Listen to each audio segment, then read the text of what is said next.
Digging the Solstice armor, digging the grind there. Let's actually talk about endgame, because earlier Lono brought up the idea that all the armor should work like this.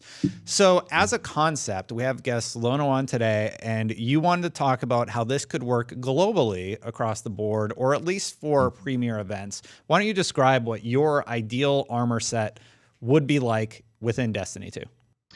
Yeah, I think we got a little bit of a hint and a glimpse into how this could work with Wrath of the Machine and Destiny 1, where there was an internal economy within the raid itself.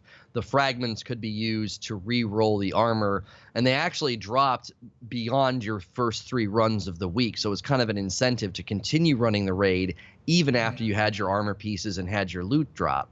Solstice of Heroes takes it a little bit further, I think, where you get a piece of armor that's green and then has almost like an internal bounty attached to it. I would love to see this come to raids where you get your helmet and it's green and it has something attached to it you have to do in the raid in order to level it up.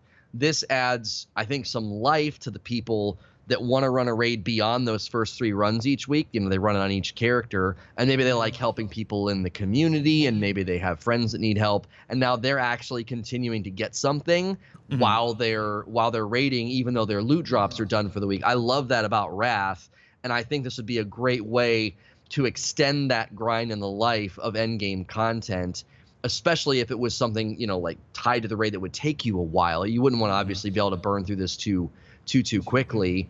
And then you could maybe do this on all the planets. I've always thought each planet could have its own armor set with perks on that planet. So if you have a full Nessus set, maybe you get different perks and bonuses with the full Nessus set. So you wear that when you're doing your flashpoint or patrols or strikes, and then you could make those percentages go up as you level it up, just like we've leveled up the Solstice of Heroes armor. I think there's a lot of potential for them to do that again, just like they've done it in this event.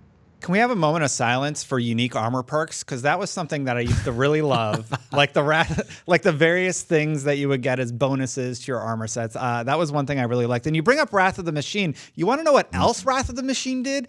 It had a visual thing that would happen to weapons when you fully upgraded them. Now, I'm not saying I love the upgrade path of the weapons, but that idea that the more you use a weapon, it sort of changed and it grew as its own sort of character. That was really, really smart and a good job on the art team's part.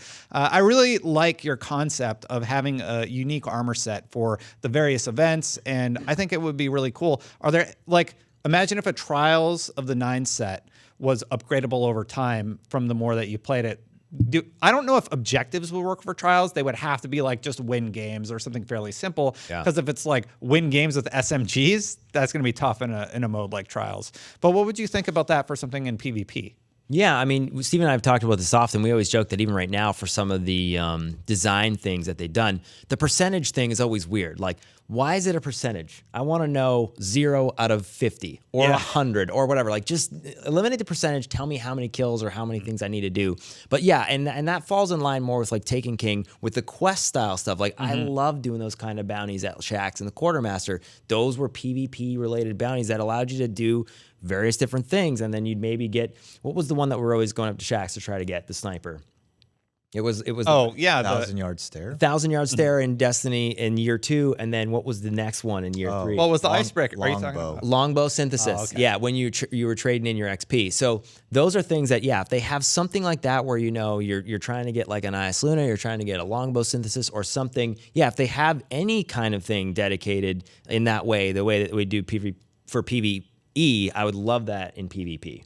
Well, to piggyback off what Lono was saying, there needs to be more depth in the grind of Destiny. Right now, the grind is get this amount of tokens and level up to a certain level, or get to 405 light. That's a very shallow grind. And I see in the comments all the time, these guys talk about they don't like grinding and then they do want grinds.